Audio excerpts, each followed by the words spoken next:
Assalamualaikum warahmatullahi wabarakatuh. Jumpa lagi dengan saya Freddy Sudaryanto di channel YouTube-nya Freddy Sudaryanto Sport, masih seputar kasus Jalan Cagak Subang.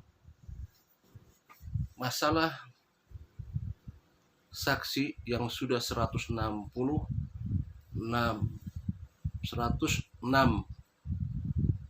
saksi yang sudah diperiksa, lebih dari 100, luar biasa. Dengan secara maraton dan secara senyap, itulah yang dilakukan oleh pihak kepolisian saat ini. Dalam artian pihak kepolisian bekerja secara maraton, berarti kalau secara maraton berarti super ekstra cepat, tetapi tidak senyap, tidak disampaikan kepada media bahwa ini adalah bentuk keseriusan dari pihak kepolisian. Kalau kita bicara masalah saksi, maka sampai saat ini saksi belum ada keterikatan,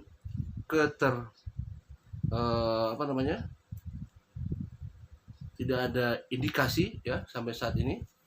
Jadi sampai saat ini saksi statusnya masih sebagai saksi, dan masih ada kemungkinan di antara saksi adalah masih ada kemungkinan bisa jadi tersangka. Itu masih ada kemungkinan, karena sebelum ada vonis dari pihak kepolisian, maka semua saksi yang 106 ini masih ada potensi untuk menjadi tersangka. Nanti kalau sudah ada kepastian dari pihak kepolisian, dengan adanya persidangan, sebelum ada persidangan tentunya pihak kepolisian menentukan dulu tersangkanya ya. Nah, setelah polisi menentukan tersangka, di sanalah itu pun masih bisa ada kemungkinan yang tidak disebutkan, masih ada juga kemungkinan. Jadi setelah diadakan penyebutan tersangka oleh pihak kepolisian, kemudian berkas naik ke persidangan, di sanalah nanti sudah ada ketuk palu, nah di inkrah, nah barulah di sana ditetapkan bebas, siapa yang bebas dan siapa yang jadi tersangka. Berkaitan dengan masalah bebas dan tidak bebas, saya gini, itu hak siapa saja untuk berargumen bahwa si ini terindikasi, si ini tidak terindikasi, si ini punya potensi. Nah, itu masyarakat sekarang masih sah-sah saja untuk mengatakan itu semua. Saya akan coba membahas sedikit apa yang disampaikan oleh netizen. Saya bacakan aja ya.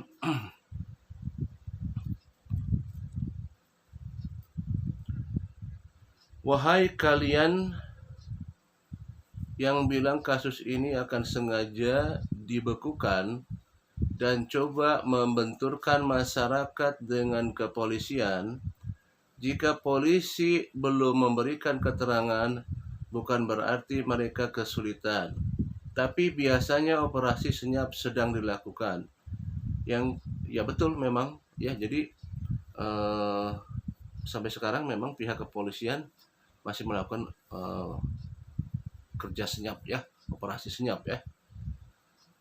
Tapi yang kemarin-kemarin berkoar dan merasa sudah aman, bahkan mengklaim dia bebas dari segala tuduhan, satu pesan buat kalian: bersiap-siaplah dengan hasil akhir yang menyedihkan dan di luar ekspektasi kalian yang berlebihan dalam mendukung dan mengidolakan. Camkan kata-kataku dan lihatlah nanti setelah pengumuman akan banyak akun-akun barbar yang tiba-tiba menghilang dari peredaran. Bahkan yang lebih parah lagi adalah akan ada orang yang membuat video permintaan maaf dan penyesalan sambil menangis dan ceguk-cegukan. Nah itu ya. Saya dikasih ini, dikirim WA, lewat WA ya. dikirim, "Bang, katanya itu gimana masalah itu?" Saya bilang begini, ini sah-sah saja kalau netizen itu mau bilang apa aja, sampai sekarang sah-sah saja. Selama bahasanya masih baik ya, tidak kasar, dan kalau masalah ya menjurus-menjurus, saya kira itu wajar-wajar saja. Asal masih sopan aja gitu ya. Nah, kalau menanggapi yang barusan, saya kira begini, kalau yang berkoar-koar satu pesan, bersiap-siaplah dengan hasil akhir yang menyedihkan di luar ekspektasi. Sebenarnya begini, ini kan bicaranya kan masalah mendukung dan mengidolakan seperti itu ya. Dan begini, kalau saya misalkan ini, kalau itu buat saya ya, saya tidak tahu apakah ini buat saya atau bukan, saya tidak tahu, tapi ini saya dapat kiriman aja. Tapi kalau misalkan itu ditujukan kepada saya, misalkan ya, ditujukannya kepada saya masalah mendukung dan mendukung, mengidolakan dan mengidolakan, begini. Buat saya pribadi untuk menanggapi masalah netizen yang seperti itu, katakanlah, Fred, kenapa kok kamu seolah-olah seperti mendukung Danu gitu ya? Kok kenapa tidak ke blok sana, ke kubu sana? Kalau misalkan mengatakan kubu-kubuan ya, kenapa kok di sana tidak di up, tidak di apa gitu ya? Sekali lagi, ini kan pertanyaan kalau tanya pribadi ke saya, bukan kepada tim, kepada saya pribadi. Maka saya akan jawabnya begini. Kalau saya ditempatkan di mana saja, ya, saya akan komit. Ditempatkan di mana saja, saya akan komit. Mau ditempatkan di tempat A, saya akan komit dengan komitmen di tempat A. Ditempatkan di tempat B, saya akan komit ditempatkan di tempat B dengan aturan dan regulation masing-masing. Di tempat A regulasinya seperti ini, di tempat B seperti ini. Karena buat saya adalah eksistensi, loyalitas. Saya pribadi dibesarkan di lingkungan tentara, di mana di lingkungan tentara ada sikap disiplin yang sangat tinggi dan ada yang namanya jiwa korsa atau loyalitas atau manut ya. Kalau di tentara, di militer itu ada yang namanya loyalitas yang sangat tinggi. Jadi kalau sudah loyal, harus loyal. Seperti itu. Karena kita memang didikannya seperti itu. Jadi bagi saya pribadi, pada saat saya masuk dalam suatu sistem, dalam suatu lingkungan, maka saya akan ikuti aturan yang ada di sana. Jadi kalau misalnya kembali lagi, kenapa kok sekarang misalkan saya itunya di Danu? Awalnya dulu saya adalah mengawal ini tidak ada kubu dan tidak ada kubu-kubu, kan tidak. Kemudian kita masih polos. Karena saya waktu itu bertemu dengan Kang Heri dan saya banyak belajar dari Kang Heri, banyak ilmu yang saya dapat dari Kang Heri ya, belajar terus dan berdiskusi masalah kasus ini juga dengan Kang Heri. Nah, di perjalanan Kang Heri akhirnya bersama dengan Bapak Taufan. Awalnya saya juga tidak kenal dengan Bapak Topan, tapi lewat Kang Heri ini saya jadi kenal dengan Bang Topan. Nah, karena saya dekat dengan Kang Heri, akhirnya saya kenal dengan Bang Topan. Akhirnya Bang Topan adalah sebagai PH-nya dari Danu dan Kang Yoris waktu itu kan. Otomatis karena saya dekat dengan Kang Heri ya, saya mengikuti terus ya, lambat laun seperti itu. Dan akhirnya kenal dengan Bang Topan. Akhirnya ya kita ngikutin apa yang ada di sana ya. Artinya apa? Bahwa buat saya pribadi adalah semua intinya saksi adalah sampai sekarang belum ada yang diindikasikan sebagai tersangka. Semua masih saksi. Artinya semua juga masih punya potensi ke arah tersangka. Semua. Karena belum ada ikrah dari pihak kepolisian, belum ada vonis, belum ada ketuk palu dari pihak kepolisian. Jadi tidak bisa juga kita mengatakan bahwa wah si ini bakal terseret, wah si ini bakal terseret, nanti akan kamu nangis terseguk-seguk seperti itu ya.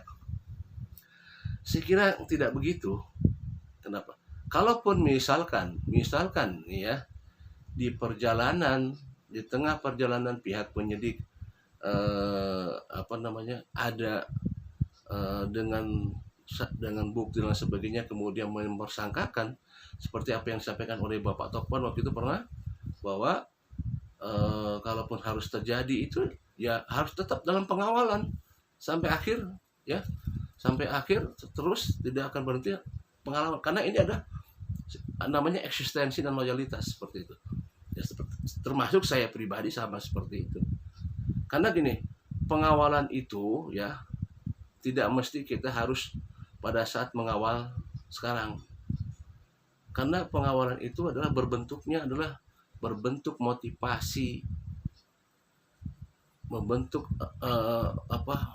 dorongan, masukan, berbentuk sesuatu yang positif. Itu kan pengawalan salah satunya ya, yang positif kepada khususnya kepada saksi, di mana saksi pada saat ini pasti ada yang namanya pressure, tekanan, pasti adalah ya, tidak akan beda dengan orang-orang yang tidak jadi saksi, beda lagi kan. Mereka yang sudah pernah di BAP itu pasti akan beda pressure-nya.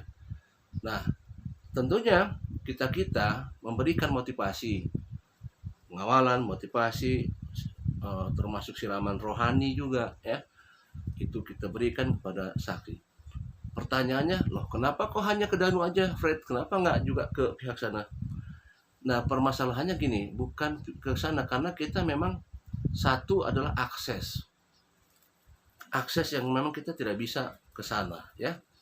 Kemudian juga kan masing-masing sudah ada PH, artinya kalau sudah ada PH gitu kan masing-masing harus punya ada aturan bahwa kalau namanya wawancara, namanya apa kan harus lewat PH. Nah kalau kebetulan sekarang kan saya dekatnya dengan Kang Heri, jadi dekat dengan Kang Heri ya otomatis dekat dengan Danu, dekat dengan Kang Yoris waktu dulu ya, kemudian dekat dengan Pak TS Lovem atau Pak ya sudah, kalau begitu kan kita ya fokus seperti itu, karena masing-masing semua saksi belum ada indikasi ke arah sana. Yang kita lakukan adalah terus memberikan motivasi seperti itu. Nah makanya kalau saya menanggapi apa yang disampaikan ini salah satu netizen bahwa nanti akan ada permintaan maaf, kemudian akun-akun yang barbar katanya seperti menangis dan lain sebagainya, saya kira terlalu berlebihan lah kalau sampai harus menangis dan ceguk-cegukan seperti itu. Karena kembali lagi kepada dari awal bahwa saya sampaikan bahwa pengawalan itu kalau kita ya kalau sudah loyalitas, eksistensi ya kita sampai terakhir gitu, mengawal terus sampai apapun pahit manis hasilnya kita tetap kawal, karena pengawalan itu bisa sampai akhir. Kalaupun harus hasilnya misalkan tidak seperti yang diharapkan ya kita kawal terus dalam bentuk motivasi, memberikan masukan, memberikan siraman rohani, membuat mentalnya jadi kuat, kan seperti itu. Tidak lantas jadi putus, tidak seperti itu. Kan sudah disampaikan bahwa saksi dan kuasa hukum itu bagaikan saudara, bukan tidak ada gap di sana, bagaikan saudara.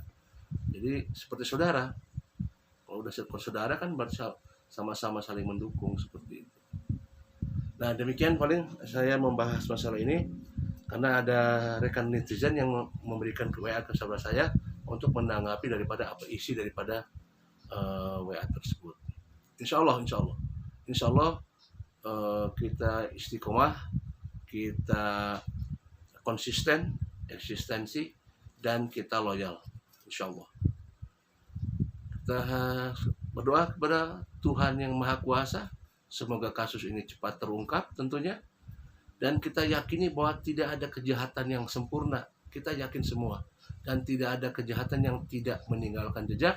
Dan kalau kata Pak Ibrahim Tompo Kabid Humas, kejahatan tidak bisa ditutup-tutupi terus. Nah, itu kata Kabid Humas Polda Jabar, Kombes Ibrahim Tompo, ya. Tidak ada kejahatan yang terus bisa ditutup-tutupi. Suatu saat akan tercium baunya, pasti akan tercium. Hanya waktu saja. Kalau pengen cepat, banyak berdoa, semua kumpul masyarakat, tiap ibadah berdoa, tiap ibadah berdoa, insya Allah. Kita tunggu campur tangan Tuhan. Assalamualaikum warahmatullahi wabarakatuh.